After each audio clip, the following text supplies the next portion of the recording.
السلام علیکم یار، بڑا ظلم ہوا آج ایک بچے کے ساتھ نا. میں کوئی ویڈیوگرافر یا کوئی ولاگر یا کوئی اس طرح کوئی میرا سین نہیں ہے، لیکن لکھنے لکھنے کے شاید آپ پہ وہ اثر نہ چھوڑے جو ویڈیو پہ میں اپنے اثرات اپنے جذبات آپ سے شیئر کرنا چاہ رہا ہوں. آج جمعہ، رمضان کا دوسرا جمعہ، نماز جمعہ پڑھنے گیا تو بچے کے ساتھ بڑا ظلم ہوا یار.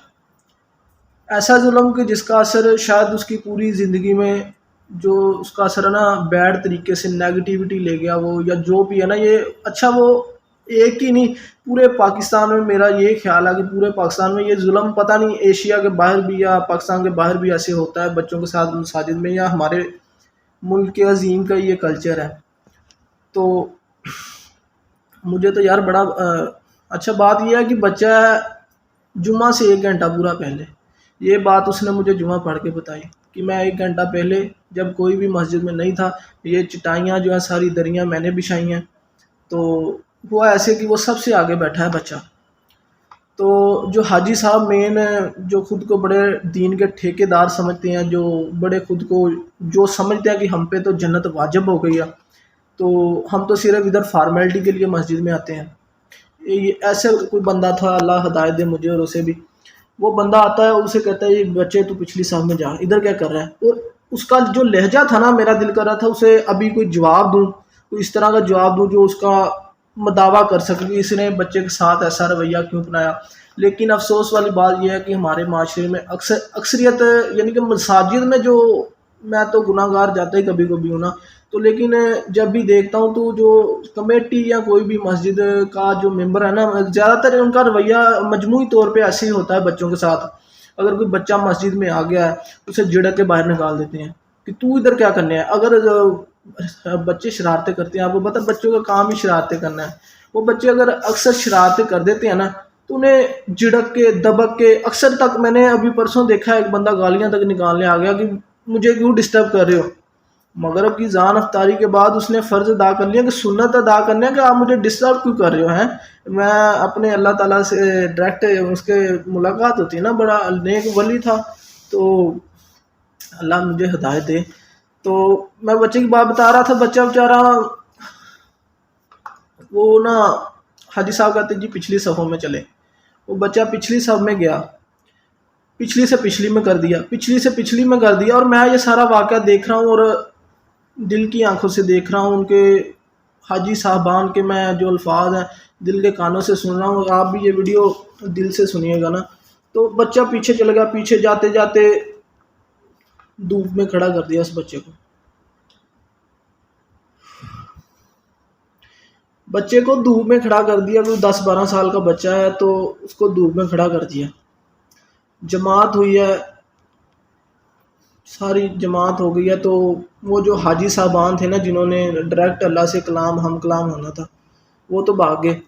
نماز ادا کر کے 2 فرض ادا کیے، بھاگے. وہ بچہ پھر آگے پنکھوں کے نیچے آ گیا نا، بچہ پھر آگے پنکھوں کے نیچے آ گیا. تو اللہ توکل وہ میرے ساتھ ہی آگے کھڑا ہو گیا. نماز ادا کی، میں نے مکمل نماز ادا کی. تو میں نے اسے پوچھا کہ آپ ٹائم پہ آیا کرو نا، تو پھر آپ کو آگے جگہ مل جائے گی. میں نے پتہ نہیں کیا سوچ کے اسے بول دیا کہ آپ ٹائم پہ آیا کرو. پھر اس نے مجھے بتایا کہ میں 1 گھنٹہ پہلے آیا تھا، میں نے ساری چٹائیاں میں نے بچھائی ہیں، سارا کچھ میں نے کیا ہے. تو میں نے اپنا نا، جیسے ان کی طرف سے میں معذرت خوانا رویے کے ساتھ نا نظریں اس کی بات کو اگنور کر دیا کہ یار بچہ کہہ رہا ہے میں تو سب سے پہلے آیا. اور میں دل میں سوچ رہا ہوں کہ لیٹ آ گیا، آگے آگے آ گئے ہیں یار. پسینے سے شرابور جب بچہ آگے آیا نا، پسینے کے ساتھ بھیگا ہوا، دھوپ میں نماز پڑھی نا. تو میرا خیال تھا کہ میں نے اسے پوچھا، ہاں مزے کی بات آپ کو بتاؤں، 12 سال کا بچہ ہے، 12 سال کا بچہ ہے، اس نے روزہ بھی رکھا ہوا ہے، اس نے روزہ بھی رکھا ہوا تھا. تو مجھے کہتا یار، میں نے اسے جب پوچھا نا کہ پانی پی لو، میں نے کہا پسینے میں شرابور تھا، میں نے کہا پانی پی جاؤ تم.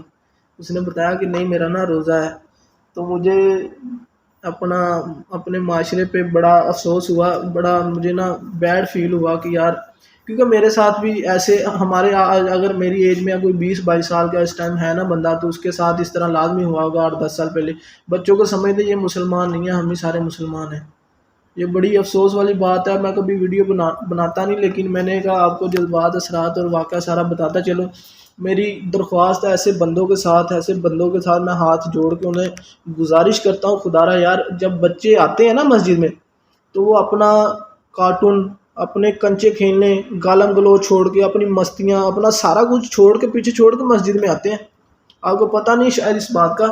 آپ تو حاجی صاحبان، آپ تو پتہ نہیں 80 کی دہائی چھوڑ دیں، اب وہ دہائی نہیں رہی کہ اگر آپ کے پاس اس ٹائم موبائل نہیں تھا، آپ کے پاس وہ سہولیات نہیں تھی جو آپ مسجد میں. آپ بتاتے ہیں نا کہ میں بھی بچہ تھا کہ میں بھی مسجد میں ایسے ہی، ہم نے تو کبھی شرارتیں نہیں کی. لیکن آج کے بچے وہ نہیں ہیں حضرت. آپ میری بات سمجھنے کی کوشش کریں. خدارا ایسے بچے جو مسجد میں اگر آ ہی جاتے ہیں نا تو انہیں بغایا نہ کریں، ان کے ساتھ ایسا رویہ پیش کرا کرے کہ وہ آئے. اگر اس نے فجر پڑھی ہے نا، اس کا ظہر کا کوئی خیال نہیں، تو ظہر بھی پڑھے، عصر بھی پڑھے، وہ دکم دکی مغرب پہ بھی آئے اور عشاء کے بعد چٹائیاں بھی اٹھا کے جائے. اسے ایسا کوئی آپ بہیویئر ہی ایسا کرتے ہیں، وہ کہتا ہے میں جو فرض ادا کر لیے ہیں وہ بس ٹھیک ہے نکل جاؤں ادھر سے. بچے پھر آپ کو پتہ ہے آپ کو گالیاں بھی دیتے ہیں باہر جا کے. آپ کی اتنی داڑھی آپ کو سوٹ نہیں کرتا، ٹھیک ہے نا. میرا بھائی ایسے نہ کیا کرے، بڑے افسوس والی بات ہے. اور مجھے یقین ہے جب وہ یہ سارا واقعہ جا کے اپنی ماں کو بتائے گا نا، سارا واقعہ جا کے اپنی ماں کو بتائے گا کہ ایسے پسینے میں، اس کا دل کرے گا اس کی ماں کا کہ میں اس کی داڑھی کھینچ لوں جس بندے نے ایسے کیا، اس کا منہ نوچ لوں. تو میرے بھائی بس میں آپ کو کچھ نہیں کہوں گا. اگر اللہ نے آپ کی قسمت میں ہدایت نہیں نہ لکھی، نمازیں پڑھنے، سجدے میں رہنا ساری عبادت نہیں ہے. آپ کو پتہ ہے اگر نمازیں 5 وقت فرض ہے نا تو اخلاق 24 گھنٹے فرض ہے. آپ کو پتہ ہے اخلاق اگر آپ کا نہیں نہ ہے تو آپ کی عزت نہیں کرتا. کسی جگہ پہ آپ عزت بنا نہیں سکتے اپنی، چاہے کوئی بچہ ہے چاہے کوئی بڑا ہے. تو یہ رویہ چھوڑ دیں، میری آپ سے بہت درخواست ہے. والی ذات اللہ تعالیٰ کی ہے، میری اللہ تعالیٰ سے ہدایت کی، میں اللہ تعالیٰ سے ہدایت کا ہی طلبگار ہوں، اپنے لیے بھی اور اپنے ایسے دوستوں کے لیے بھی. اللہ تعالیٰ ہمیں حقیقی معنوں میں ہدایت عطا فرمائے، مستقل ہدایت عطا فرمائے.